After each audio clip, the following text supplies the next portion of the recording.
Welcome to Aivia's online workshop series, round 2. Today's particular session is on the pixel classifier, which is one of the machine learning tools.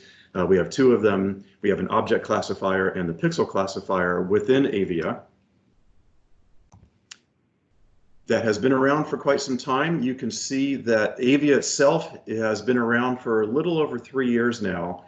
And there has been quite a bit of development in those 3 years. There's been 10 versions. I'm not going to read through every one of these new features that have been incorporated, but our machine learning experience takes us back over 20 years. We had a different product years ago, and when Dr. Luciano Lucas came over in 2016, 2017, ported that machine learning experience and knowledge into what is now known as Aivia. And what I've done here is I've highlighted in red some of the features that pertain to the artificial intelligence portion of Aivia. So you can see in every new version, there has been some development on the AI side. And I'll explain that in a little more detail in a couple of minutes. But essentially, if we look at the artificial intelligence as kind of the umbrella, if you will, within Aivia, we have 2 components of that, machine learning and deep learning. They are slightly different. Functionally and operationally, I'll explain in a minute, but these red highlighted objects here pertain to all of the AI features within Aivia. So some resources on artificial intelligence in Aivia, just as kind of a background, and I can make this slideshow available afterwards as well. It's got a lot of useful links in here, but just kind of a time chart of what's been incorporated into the product. We started with a neuron classification back in April of 17, followed by Intro to Machine Learning. There's another YouTube movie that's really helpful to watch, kind of explains some of the theory behind the machine learning principles that we employ, which I'll also be discussing and touching upon today. Then in November of 17, we have the deep learning for image segmentation. You can see some EM pictures there. Then the next model of our machine learning is the pixel classifier out in May of 2018. That's the one we're going to be discussing today. Then we have AI in the cloud. AI is a very data intensive process, and we've been able to speed that up considerably by removing it from your local machine and doing it or performing it up in the cloud. And then we also added 2 more modalities to the deep learning, both denoising and deconvolution, in May of last year, so a little over a year ago. These are some of the other applications and features covered in Aivia. I keep adding to this list, so I kind of ran out of time in terms of my formatting, so the pictures don't all line up. But just to highlight some things here, we have kind of our historical 2D and 3D type recipes that we use. That's different than the machine learning. I'll go over the differences in just a minute. Here's our pixel classifier. We have a very enhanced neuron detection package. We can detect neurons both automatically with the recipe and then go in manually with an override program that we call our neuron composer, where you can actually cut dendrites, attach dendrites, things like that, create soma if the software doesn't detect it. Then we have our other machine learning mode here, the object classification. Aivia Cloud I mentioned, where we can now do deep learning in the cloud. And you do get the option of doing it locally still or in the cloud, but it is much quicker to do it in the cloud.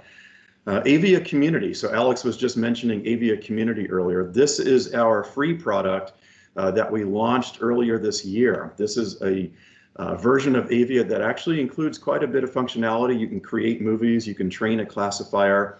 I believe Quinn is going to post in the chat a link so you can download this. It's free. There's no obligation to purchase anything, and this is for everyone to use. So that's a really, really nice product. We do virtual reality. Some people are not aware of that. If you have the space in your lab, you can look at some of these 3D images that we create in 3D space. A nice EM package. And then most recently, with our version that just came out a couple of weeks ago, we have a multi-scale analysis in 3D, a really, really nice package in terms of measurements and visualization. And then also Python integration is something that's fairly new in Aivia and we'll be building upon. Trevor and Patrice are in-house Python experts and actually have separate sites where they post information about that. This is our team. I like to point out here, we have 3 dedicated salespeople. We are looking for 2 more, but almost everyone else here in this chart is committed to the development of the software. So you can see it's very development oriented. Hoyen is also one of our technical people. Quinn handles a lot of our marketing. They're both on the call today. Our CEO, James Lee, and Dr. Lucas, our executive vice president. And I always like to mention our collaborators. They are very instrumental in helping with the development of the product as well. I'm not going to name everyone here, but they're kind of scattered all around the country, and we owe them a huge debt of gratitude and thanks. Okay, so what are we going to be going over today? What is machine learning? How is that differentiated from the deep learning? And why do you even want to use that within Aivia? What's the whole point? Then once we kind of understand some basics of machine learning, I'm going to go through what using the pixel classifier looks like in Aivia. What is the interface? What are the different options that we have, and how does that differ from using the recipes? And then the fun part is at the end, we're going to get to some demos and exercises where everyone's going to be using Aivia Web and actually get to do some hands-on with some real images. So any questions up to this point? Fantastic. Okay, so the different types of artificial intelligence here. These are kind of the main 5 modalities of AI that we use. These 3 in white are the deep learning, kind of touched upon those earlier. And then these 2 in this teal are the machine learning, and the one we're going to focus on today is the pixel classification.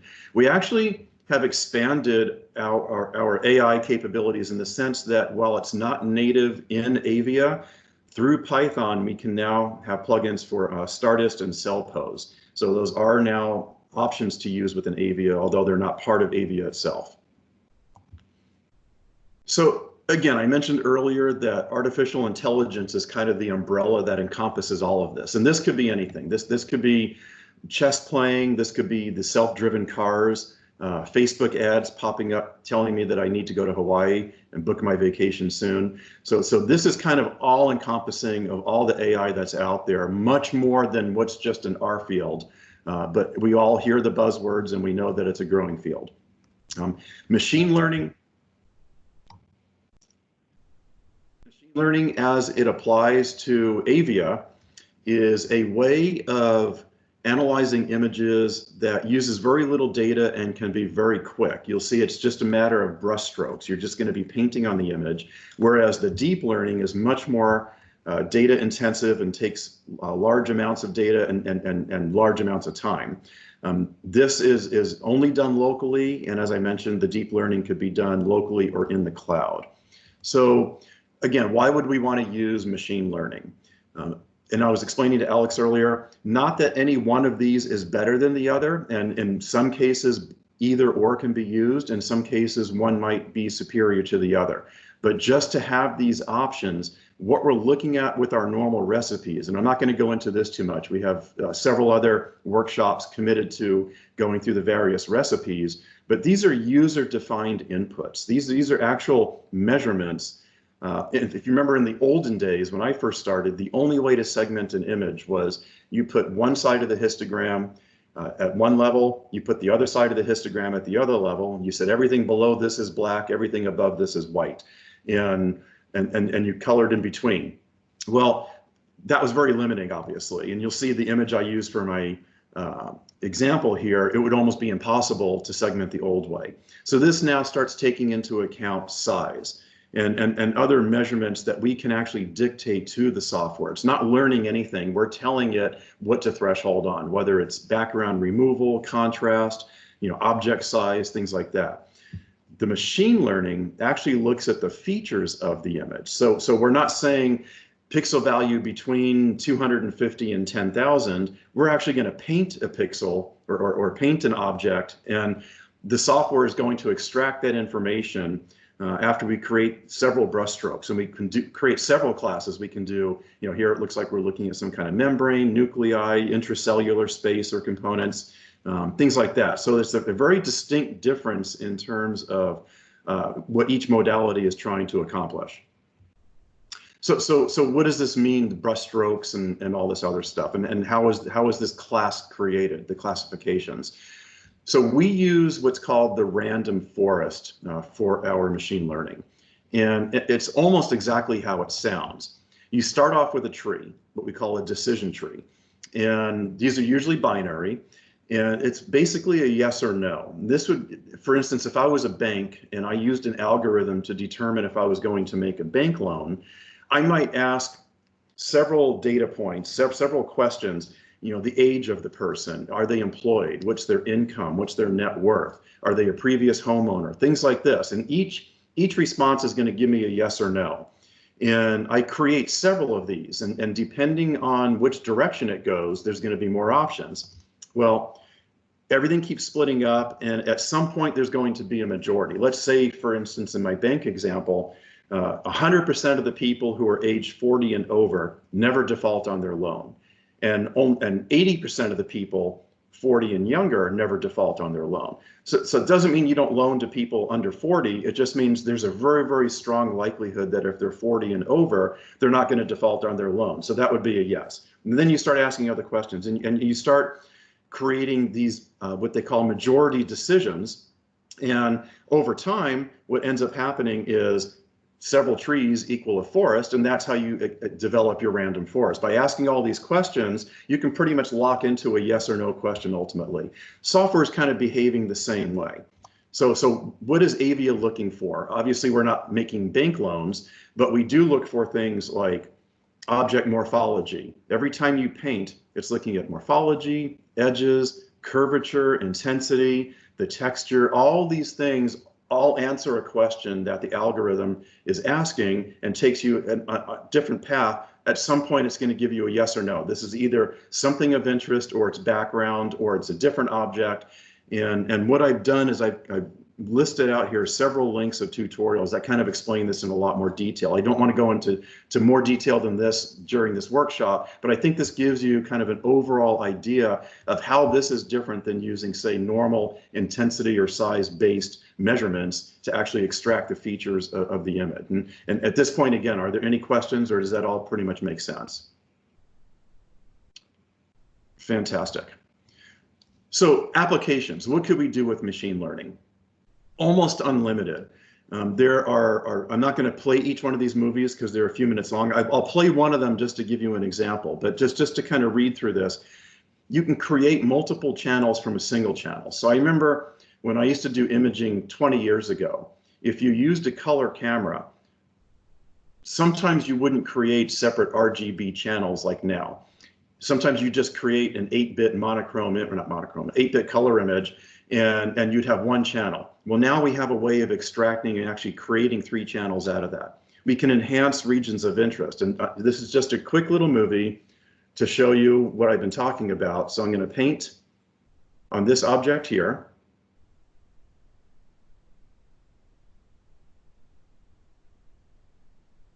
And you'll see in the right, there's a want channel and a background channel. You're going to see those again later. So I just paint what I think is background. I'm teaching by hitting the teach button, then I hit the apply button. I can turn off my original channel and then look at this in 3D. And you can see it's greatly enhanced the signal to noise. It's a great way of hiding features or identifying features inside what normally would be something you couldn't see through. Granular, specular to homogeneous, multiple channels to a single. So we were talking before about splitting up a single image into multiple channels. I can do the same thing in reverse. I can take multiple channels if I had red, green, blue channels and create one image. And then again, here's the high signal to noise out of the low signal to noise. So how does this process work? It's pretty straightforward. You select your input channel. You create whatever classes. This could be nuclei, membrane, background, whatever you want to segment and create an object or a mesh. That's going to be a new class. Then you, as you saw in the example I just showed, you paint examples of each class. You can preview the classifier, and then you can go back. This is kind of like the shampoo, rinse, condition, rinse, repeat. You can keep doing this over and over again because unlike the recipes, now you're actually teaching the classifier. You hit the teach button, the apply button, two very simple steps, and you can save the classifier for future use. You can also go back and edit the classifiers. You can batch apply them. So there's a lot of functionality in these, but this is pretty much the very simple workflow of how to create one, and we're all going to be doing that shortly. This is what Aivia looks like, and I've included here the most recent version of Aivia. You'll see there's a search bar, and the background is black as opposed to a dark blue. So everyone should be using Aivia 9 by now, and it should look like this. The pixel classifier is found down here in the lower right corner. There's 4 tabs here. If I have a 3D image open, a 5th tab opens up called 3D Tools, but this is always going to be the 4th tab here. So what is the user interface of Aivia? I have a file gallery, manual measurements, a spreadsheet. This is where I create my videos. I can do annotations on here. If I'm using a recipe and I want to see what's the diameter of a certain cell, this is where I would perform all those functions, is down here. Then this is my data viewing and exploration window. I can expand or contract this. There's bars here that I can move to the right or down, so I can increase my viewing area. This is my data display up in the right. This is where I can see different channels, turn them on and off, see my results, see whatever groups I've created in terms of results. If I'm looking at neurons or anything, I can also look at orthoslices, clipping planes, all those kind of things are all up here in my display area. And then finally down here is my analysis area, and this is where the recipes are, the pixel classifier, and those 3D tools that I mentioned. So again, blowing up that pixel classifier window, this is what it looks like. There's a lot of information here, and I'm probably not going to cover every single option, but I do want to highlight some areas here that I think might make it easier for you to navigate throughout this functionality. So again, the pixel classifier is the 4th tab on the analysis panel. Toolbar, these are like my file type functions, open, save, delete, create a new one. That's all that is in icon form. Input and output. So this is where I would select my input channels. We were talking about that earlier. And then also output. Do I want to create a new output? Do I want to override an old one? I can do all that there. Drawing tools. This is where I have my paintbrush, my eraser, my flood tool, my wand, which is fairly new as of late last year. Classes, this is where I set up my classes. By default, Aivia lists them as something that you want and background. We have to have a minimum of these 2 channels to proceed with the teaching and applying and the learning. And you can double click on these and change the name. So I can change this to nuclei, vesicle, background, membrane. I can create several of these. But you have to have at least a minimum of 2, and want and background are the 2 that will highlight by default. I have a preview button. If I want to preview after I've done my painting, before I actually teach and create a classifier, I can preview. I can also use regions of interest down here, and that makes things faster. If you're using a very large 3D data set, you don't want to apply this maybe to the whole thing for previewing, so we just crop out a little section or look at a little section.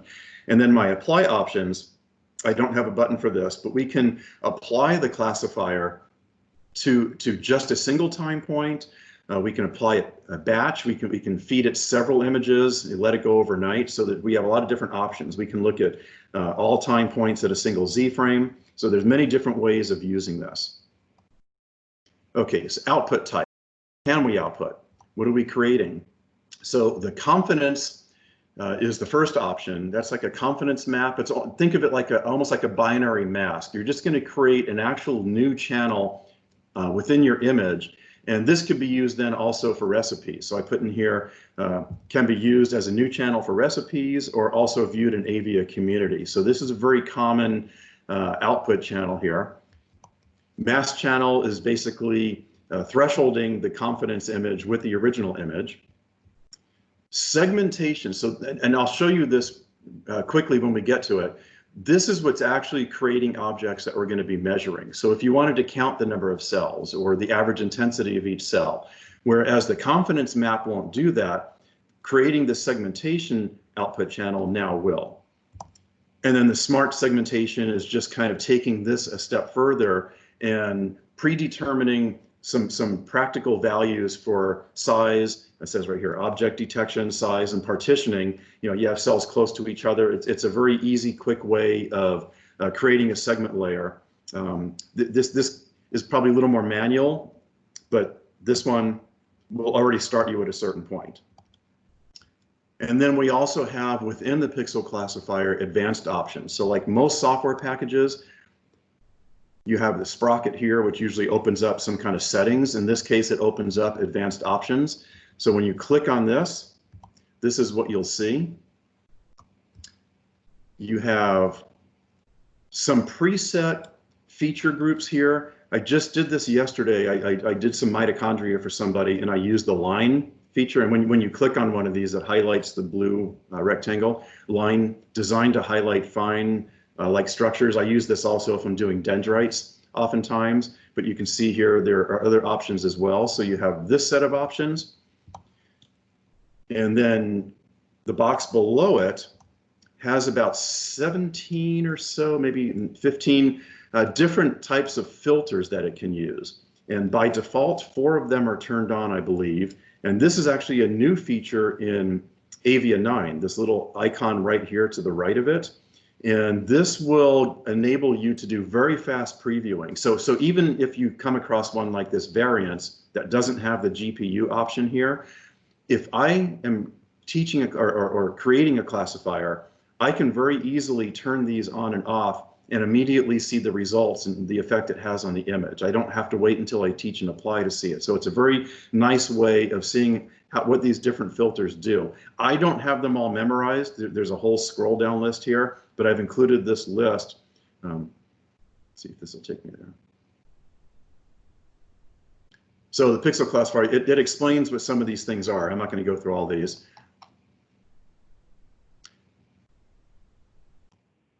And then I have kernel size. So depending on the objects that are within the image I'm looking for, I can either turn on a small, medium, or large kernel size. This in particular case, I have multiples turned on. If I'm looking at larger objects, then I might want to turn on the large. But it gives you all this functionality here in the advanced settings. And then finally saving. So we've painted, we've taught, we've applied, we like what we see, different options for saving. So we have a little save button with the little drop-down caret. The saving button allows you to save just the classifier. So if you just want to open up the classifier later and apply it to the same or other images, you can do that. This is the most common one. This saves the actual training set. This allows you to open up a classifier and edit it. So if you're creating classifiers and then have similar images that you're going to be imaging on a weekly basis kind of thing, you can continually open up the same classifier without having to recreate it from scratch and perhaps just make minor edits to it. Save the annotations. These are the drawings, or I can save everything. This will create a folder that has the image, the training set, the classifier. So if you wanted to move this around and share with people, this is a nice way of saving everything, so especially for people who don't have the original image. So any questions on any of that? I know I wanted to go through it quickly so we can get to the hands-on, but does everyone understand how the classifier works and kind of the theory behind it? Fantastic. And I don't see the chat window here since I'm sharing my entire screen. So if there are questions being asked in the chat, I believe Quinn and Hoyen are probably fielding those. All right, so now we're going to go to Aivia Web. Quinn should be sending you links. Each link is specific to a particular person, so don't share your link or use someone else's, or else you're going to be sharing your screen. So this part's going to take a couple of minutes here, but I'm going to get into mine as well. So let me escape out of here. Is there anybody by now that does not have a link?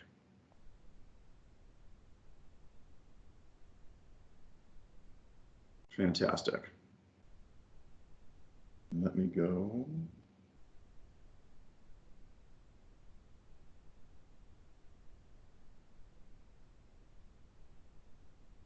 And let me Now go over to Aivia Web.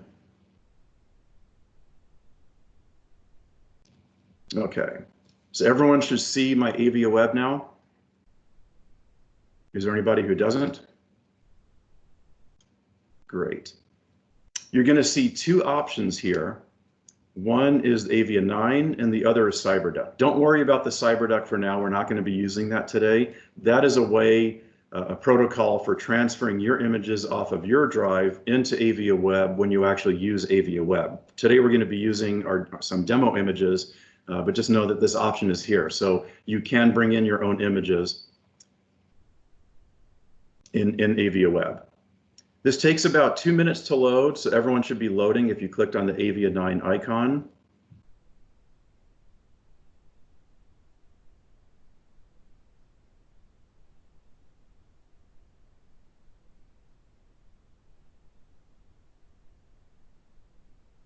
Is there anybody who has not used Aivia Web before?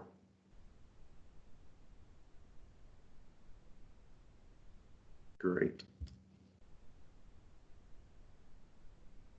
It starts off a little slowly here, but it'll end up pretty quick. It says 1:25 left. There's maybe 30 seconds left. At least I'm hoping.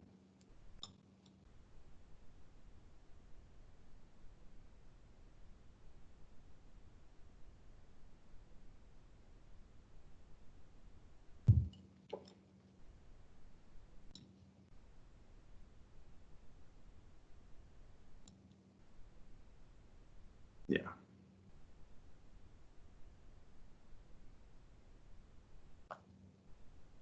And everybody should see a screen similar to mine. Is there anybody who doesn't?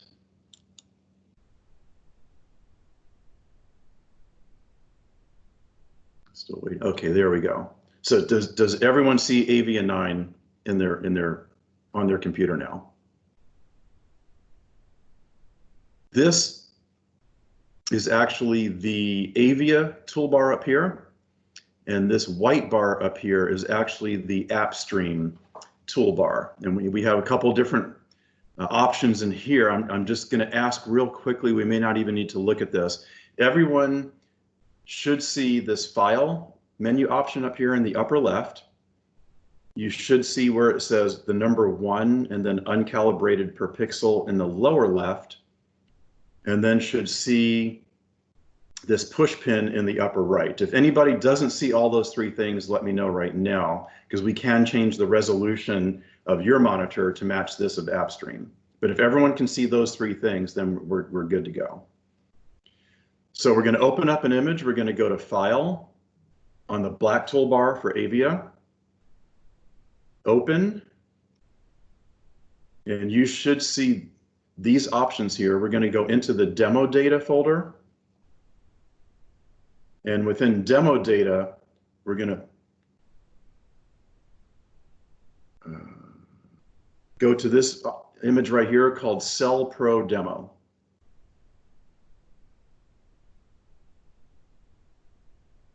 And everyone should see an image that looks like this.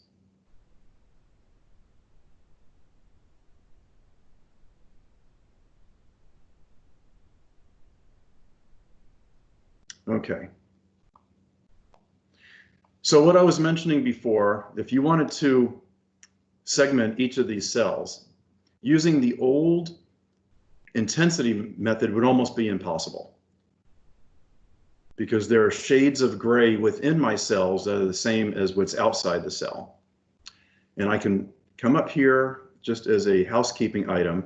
In the display settings in the upper right, you can see this on my computer here. I can move these sliders to make it more or less contrasty. Maybe I'll just move this one a little bit like this. And when you see this little blue bar that has all these little dots here, that's how you can increase or decrease the size of these windows. You know, whether it's left, right, up, or down. Okay, so we're going to come here to the pixel classifier. And some of this should look familiar from what I just showed you. Here's my advanced button here that has all my different filters. my background, my input output. So the first thing I like to do is make sure, especially if I'm working with multiple images, that I'm not working with the residual of a pre-existing classifier on a new image. And I can do a couple things. I can just click this little button with the plus here to create a new classifier. I can delete the old one and then create a new one. Aivia will automatically know if it's a 2D or 3D image. If you see here, I don't even have a 3D option because this is a 2D image. And then working flow-wise from top to bottom, I can click on input output here. And this is where if I had multiple channels, I would be able to add additional channels. In this particular case, I only have one channel named unnamed, and it's just going to train on unnamed as well. But this is where I would choose my input and training channels. And then here is where I can start painting. I'm going to just make this a little bigger so you guys can see. And what I'm doing is I'm just scrolling the mouse. So you'll see I have a little green circle. Hopefully you all see that. I have a couple different things here. If I hold down the Shift and Control key, that's like change and scroll my mouse. That's like changing the size of the paintbrush. So you can see that little green circle getting larger and smaller. So that's one function of the scroll. The other, if I don't touch the Shift and Control button, I can scroll and that actually zooms me in and out of my image. And it's an interactive zoom. So let's say if I wanted to zoom in on this one, it'll keep it in the image for the most part. And then I can use my right click button to kind of span back and forth or pan back and forth. So a couple of ways of doing this. A more traditional way would be to just paint what I think is positive and paint what I think is negative. In this particular image, because there's a lot of this kind of weird intensity gradient right around my images, I like to think of it like a canvas, and I'm a painter. And I can paint broadly, and then I can paint over the paint I've already done and keep adding to it. So in this particular case, I'm just going to use a real quick and crude kind of example here.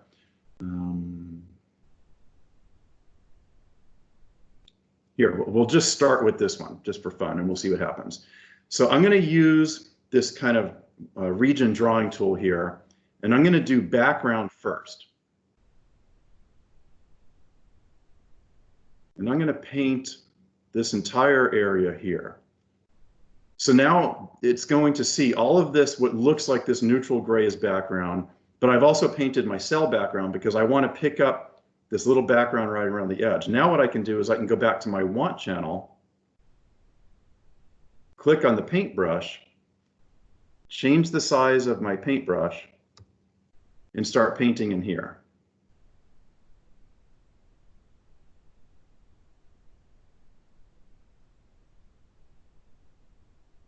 And I always like to get kind of a nice variance.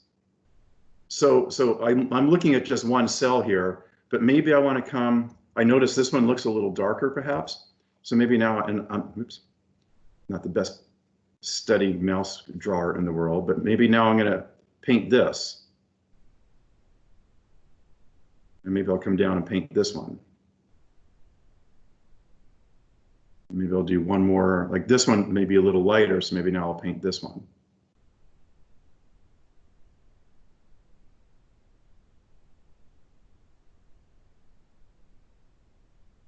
And then what I was talking about the preview, and maybe I'll do one more swipe of background just for good measure. So now I'll stay on my paintbrush tool, and maybe I'll just come through here and paint, because you can see there's some variance from through here, so that's all background. And maybe some more over here. Okay, this little button down here, recall, is the preview button. So now I'm going to click it. When it's on, it's highlighted with the blue bounding box. Not too bad, but I picked up probably more background that it's calling positive. So now what I can do, I can stay on my background channel and maybe paint a little more of the background. And now it's going to, because I have my preview turned on, it's going to automatically. And maybe what I'll do is I'll come in here and I'll choose the line option. And here, this is what I was talking about with, let's say, for instance, I click this. It's automatically will generate a preview and I can see the result it has. If it doesn't look like it did anything, I can turn it back off by clicking it again.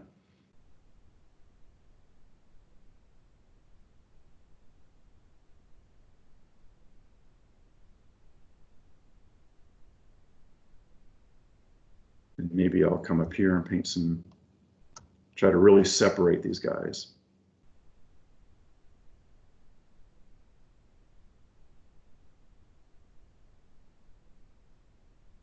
And I hope you're all following along and doing it on your computer if anybody's getting good results.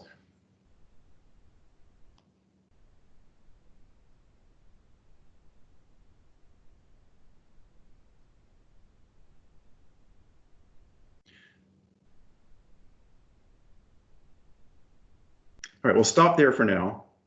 Not perfect, but you can see kind of the process I'm going through. Once I have a preview that I like, I can hit the Teach button.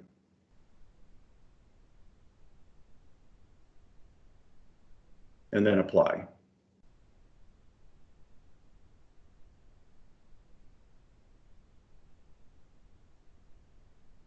Does anybody else have results they want to share at this point?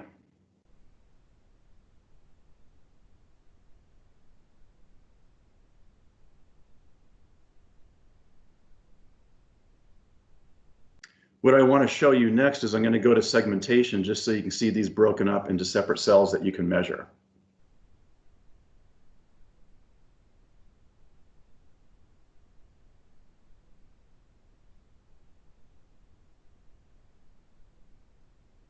Is there anybody else who has not gotten this far yet?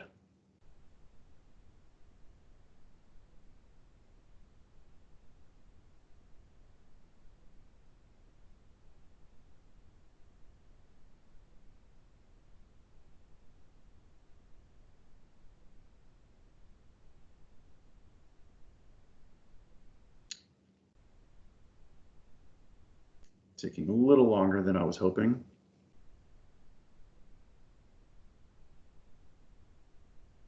I didn't use the cells that I normally use. I wanted to try something a little different. Usually it's much quicker, especially on a 2D single time point image.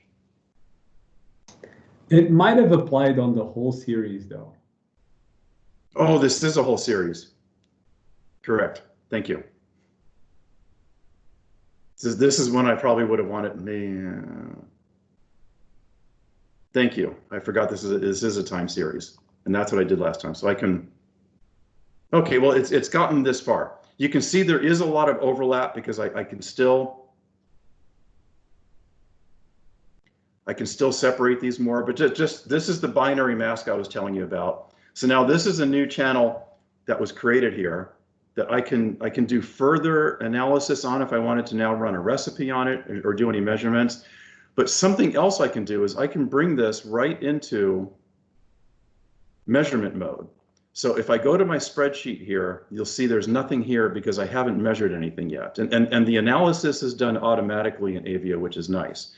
If I now change my output to segmentation, it's going to give me a preview.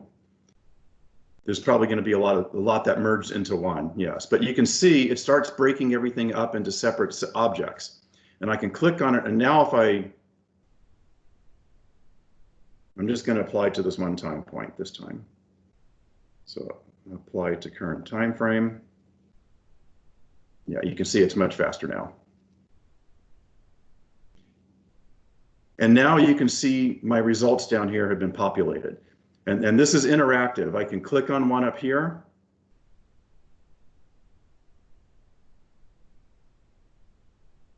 And it'll highlight down here where it is, or I can click down here and it'll highlight where it is up above. That's this batched one right here. I can also change what I want to be measured. I have all these different options here. These are just the defaults that come on at this point. So very straightforward. And then I can teach and apply segment. Again, I didn't do a very good job on this one. The one I did last time was much better. I actually broke up every single one in about 3 minutes into a separate object. But is there anybody who didn't get either a confidence or a segmentation output at this point? Because then if not, we'll address it. If so, we can move on to the next tutorial. Hey, Jim, Yes. could you just show like one time point, really easy, paint foreground, paint background again, just to make sure nobody got lost? Yeah. Let me get rid of this one altogether. I'll start from scratch and see if we can get this done in about 2 minutes here. Or less, really just like one single cell, because it might not, sometimes it's not obvious that we need to paint like two annotations for the background and annotations for the foreground, and how to switch between those two. Sure. So what I'll do is without trying to be too fancy, I'll just paint. That's the problem when you do these all the time. This gives everybody a chance to kind of check from the beginning. Yeah. So normally what I would do is and this is a pretty complex image to begin with, but if you look at the PowerPoint I put together, you'll see I got very nice segmentation. But let me pull up a time point here. And normally what I would do, I have my want channel, a paintbrush, and I would come in here. I'd say, okay.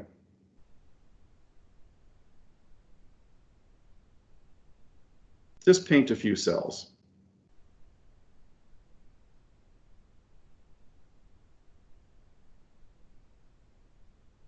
Just to start. And then I say background. I'm still on my paintbrush tool here, so here's some background. Maybe this is background in between these guys here.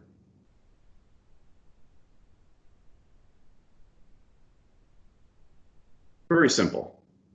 Hey Jim, is it possible to could you change the color of the background real quick? It's just this is a phase image, so it's kind of hard to see where you're painting your background with the gray color. How's that? Perfect. Okay, so I can come in here.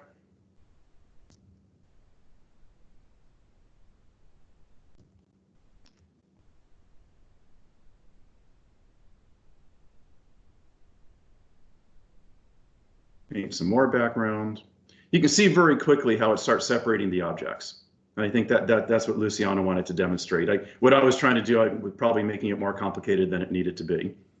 But you can see and then if I go to the segmentation mode, you can see how they're all, at least these anyway, not in here. But these are all going to be broken up into separate objects. Does that make sense? And that normally, in fact, the next exercise, we're going to do it this way and it'll be much easier. So we can go to File, Open again. Now it should automatically default the pathway to our demo data. And we're going to be looking for 3D Object Track Demo. So 3D OBJ Track Demo. And we're going to open up this one.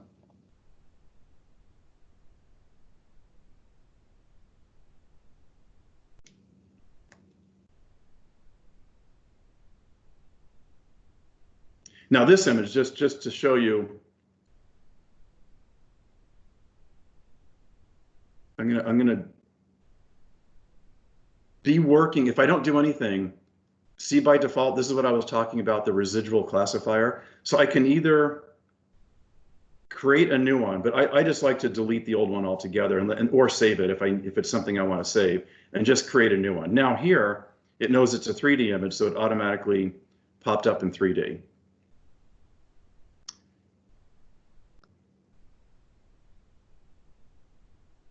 This is the 3D view. So we didn't have this option before because we were looking at a 2D image, but this is my 3D. And if you notice here, this is now the 3D Tools tab that I mentioned earlier, pops open when it's in 3D mode. If I go back to 2D mode, it disappears again and I'm still limited to my 2D functionality. So we'll come back to the pixel classifier.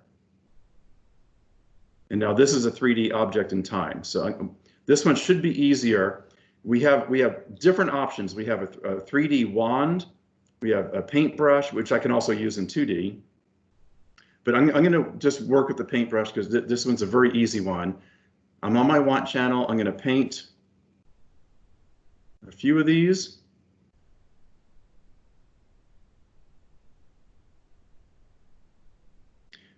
paint some background. Get rid of those little specks. My mouse does this.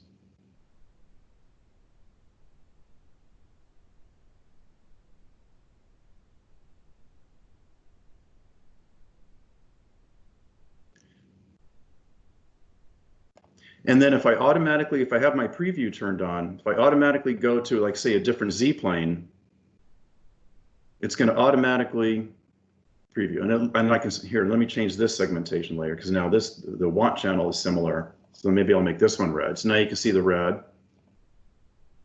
Takes about a second. So this one, as you can see, was much simpler. So now I'll teach. Hey, Jim, just a quick note. Could you also show us how to erase and correct like a wrong painting or something like that? I just did. I just forgot to point it out. Oh, I'm sorry. That's okay. But I'll do it again. So here's my, I taught and applied. So now if I want to look at this in 3D mode, I'll turn this off. Anytime you see in Aivia these little eyeballs next to anything, that turns something on or off. So sometimes having the original channel on overshadows what I just created. So I can turn that off, and now I can look, and I can play this in time as well. And it'll smooth out after the first run. So you can see that was much quicker and much easier to create a layer, a segment layer, or that confidence map on these objects. Now, if I wanted to measure each one, remember, there's nothing that's measured here yet because I'm still in the confidence mode. If I go to segmentation,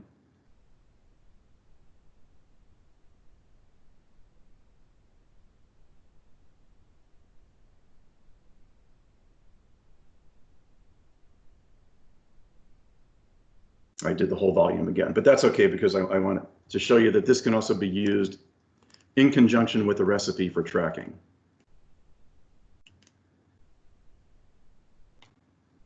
And when it creates these meshes or segments, you can then export that out if you wanted to do something else with it. But is everyone finding this image a little easier to work with than the previous one?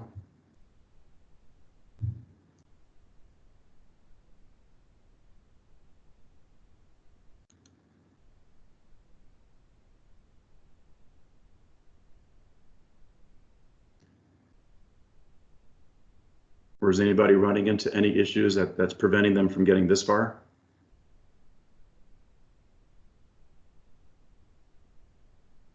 Okay, we're almost done with this one. Because I just want to quickly show you some of the other 3D tools that are now available that we didn't see with the previous image because it was 2D.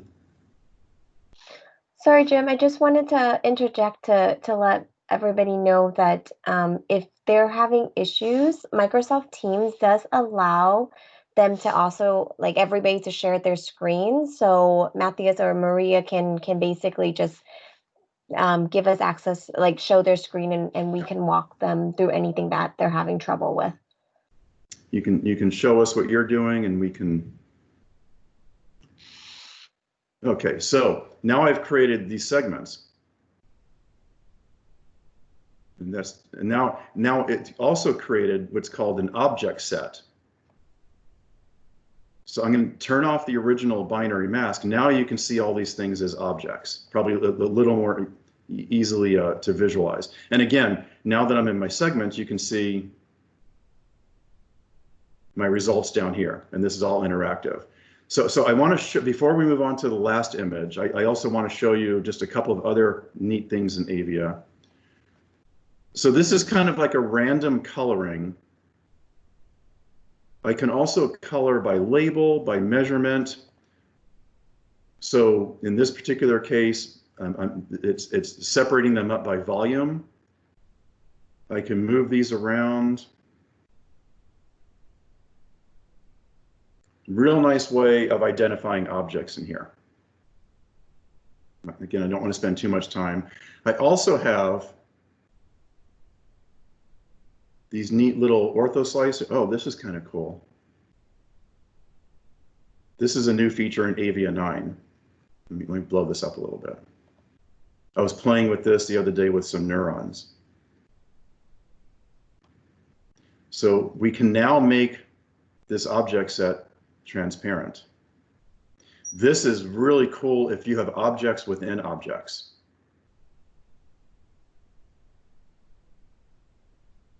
Anyone who's not familiar with that.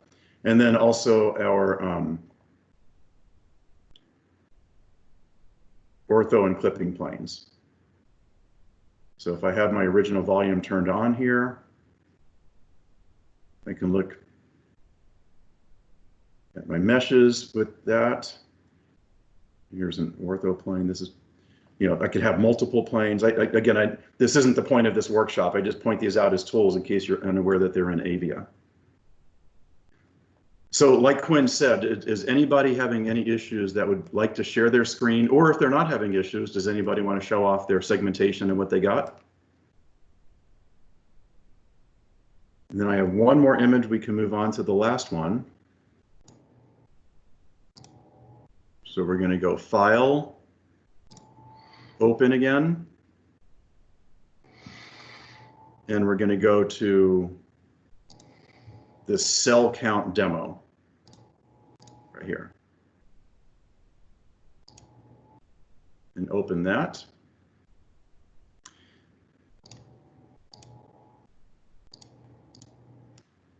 And I'm going to go back to my confidence map. This is probably a better one where I can mask the whole background as background and then paint my cells. So I'll roll the dice and I'll try it one more time. Only because I find myself ending up, oh, let me see, I'm still on my old 3D classifier. So let me delete that one.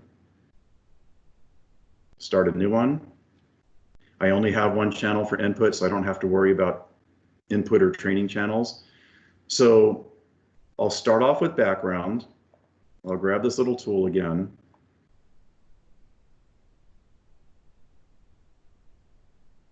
And I'll do something like that. Then I'll come in here to my want. And when you're creating these, you can just double click on the name to rename them. So now this is my nuclei channel. So you're going to pick up the paintbrush. And there is a lag that's normal on this, and that's what I'm coming across here. I still have my preview turned on, so now every time I let go of the mouse, it's going to update.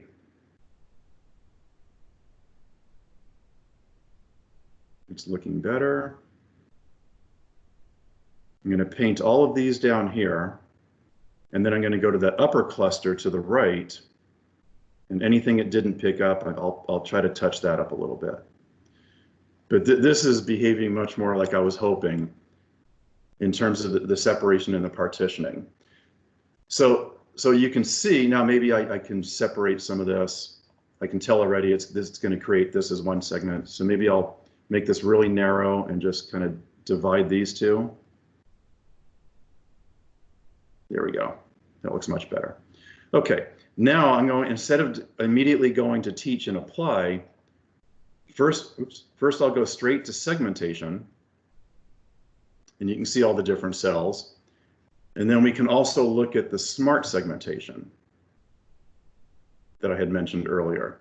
And this is where it derives some inherent values from the image that allows me to maybe play with this now. So in not just painting, but now more like a recipe, I'm actually kind of giving it these measurements. Now, I'm missing this one here, but it looks like I'm picking up everything else pretty nicely. So now I can say teach, apply,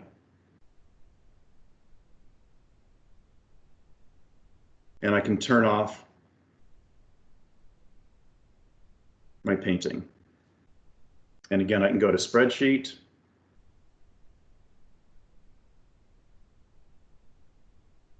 Then I have all my different results down here. That's this cell right here. Is anybody able to run through that pretty effortlessly? Yep. Good. Anybody not be able to? And we have a few minutes left. Anybody would like to share their screen or ask any questions about any of this?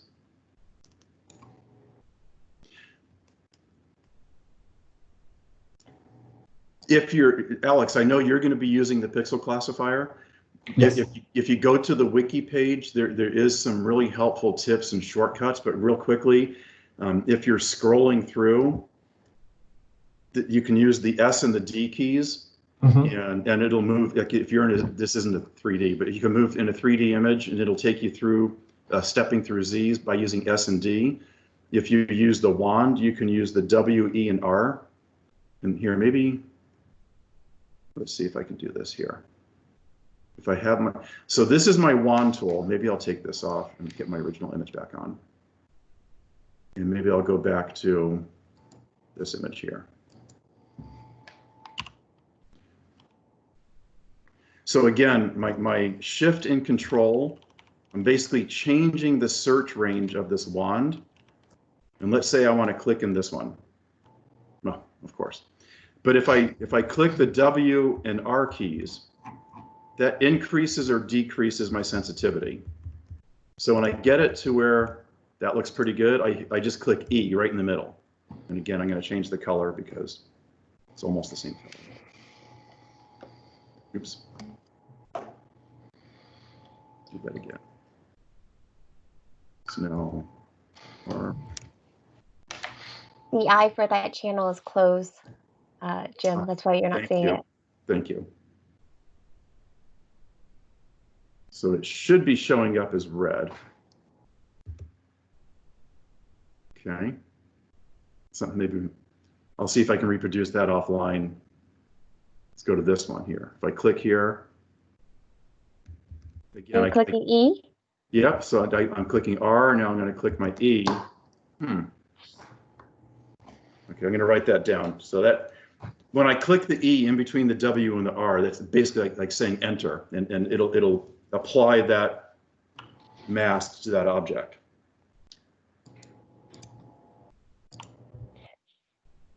Jim, since it sounds like you're going through some of the drawing tool, I know that you've used kind of the paintbrush and stuff like that, but maybe we could go through each of those icons and just a brief description of what those are, so Sure. everybody has a good idea. Yeah, so the paint tool is obvious, or paintbrush tool is pretty obvious, right? You're just painting. Let me see if it paints it red here. Let's do this. That might be the problem too. We'll start from scratch. Let me just try this again real quickly, and I'll make this red.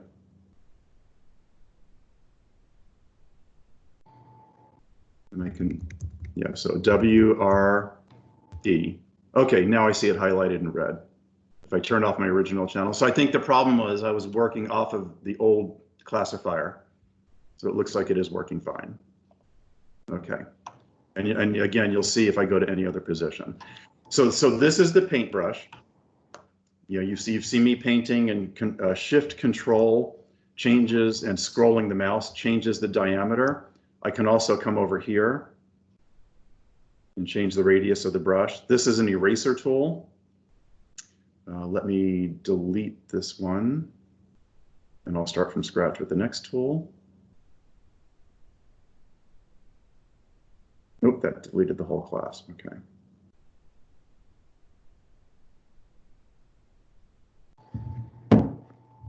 Oh, this is why. Okay. So this is just an eraser. So what Quinn was asking earlier, if I'm painting background, and let's say I'm just kind of cruising through here and I accidentally realize that I picked up this cell here, I can come to the eraser tool, zoom in so I can see this, and just kind of erase. So now it no longer sees that as background.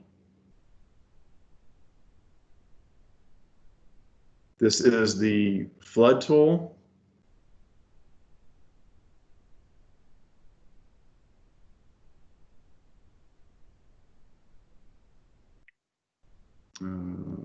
You're going to need to draw an outline first before Yeah. it floods. Every time, yeah, but every time I start scrolling, it's just freezing.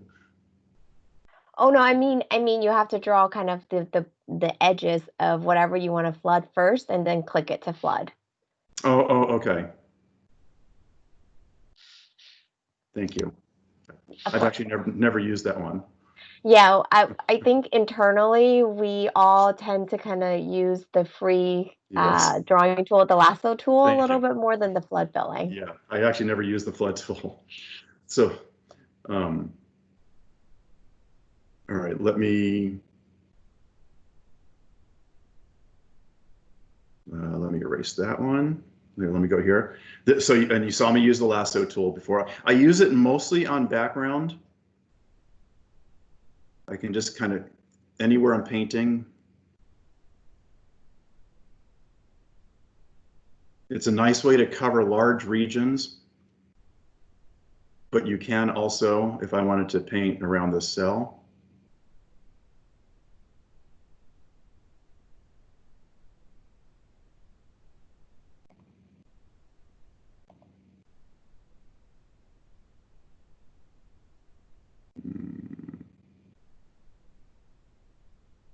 Should have filled that in red now.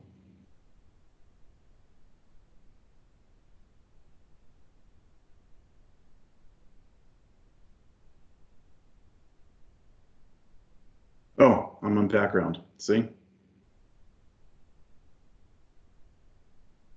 Okay, there it goes. Okay, and then I have, this is the one I was talking about where you can use the S&D. So this is kind of like an autofill. So I can paint something here.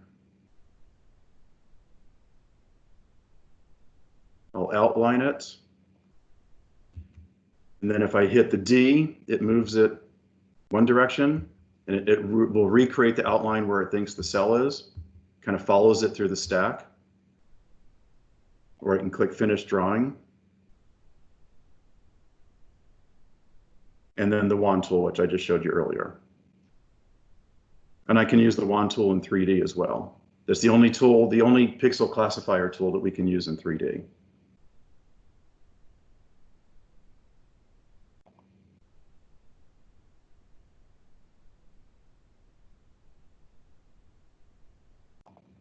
And it works the same way with the W and the R. I do want to get, are there any questions up to this point? Because I do want to go back to the presentation and just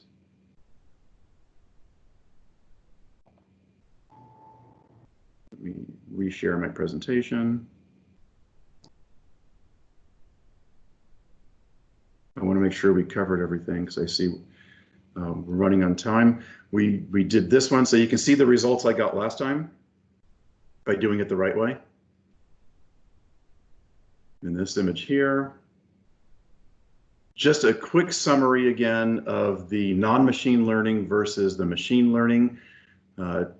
Tends to be, again, more unbiased based on the actual measurements of the image, but that doesn't mean it's always better. That it certainly doesn't mean to discount the recipes. Those work many times wonderfully.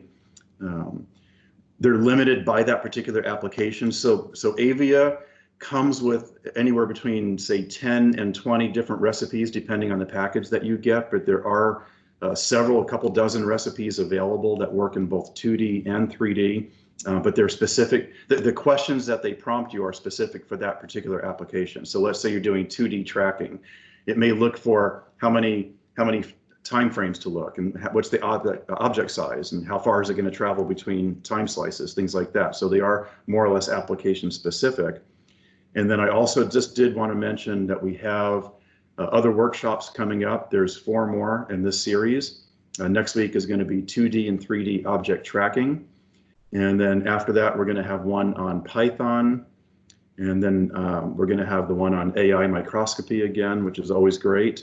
And then we're going to wrap it up with probably the granddaddy of this round that was not included in the first round, which is the 3D cellular analysis, which is the new big bundle in Aivia 9. So be sure to come back for this one. And then again, I can send you the PowerPoint. Here's the website down here. In addition to all of these, we've all been using Aivia Web for these workshops, and at this point, it's more or less been limited to internal use or workshops or as COVID mitigation. We are actually going to be launching it as a product. So it's going to be annually an annual subscription based product, as opposed to buying a hard physical license that is computer specific. There'll be annual licenses available for both new customers and existing customers if you want to have the capability to remote in from home. Especially, we don't know what the availability of getting into the lab is going to look like 6 months from now. So you will now be able to use Aivia Web from home. And this is nice. You don't need a fancy computer for this one because you are logging into our server. So you can use any login from any Mac, PC. I've even done it from my tablet, and it works quite nicely. So I just wanted to point that out. So that launch will be on a Thursday. These are all Wednesdays. This will be Thursday, July 16th, 2 weeks from tomorrow.